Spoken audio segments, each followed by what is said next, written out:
So, a little bit of a silly video today, but someone informed me that there was a special place online where people could share their most cursed blueprints. And it was a hilariously scary place to be, actually, and I was gonna add my own cursed blueprint, but my blueprint from hell is actually so bad that it actually doesn't fit in a screenshot. And I don't know how to upload it, so I'm just gonna share it here with you guys. Now, before you roast me, I just want to let you know that this was the very first blueprint that I ever tried to make.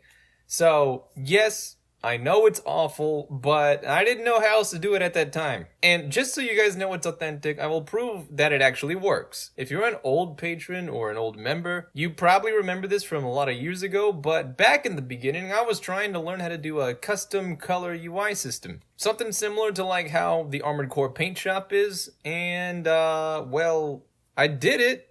Probably not correctly, but you can see it in action right here, and basically, we have 5 different color IDs, and each of them is controlled by different sliders and buttons.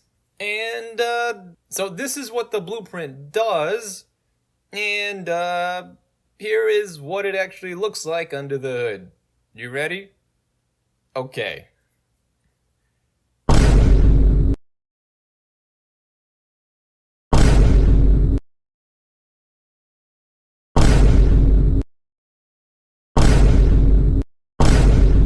Yeah, it's bad. But hey, it works, and that's what matters, right? Well, anyway, I hope you guys enjoyed my mistake, and as always, hope you have a fantastic day, and I'll see you around.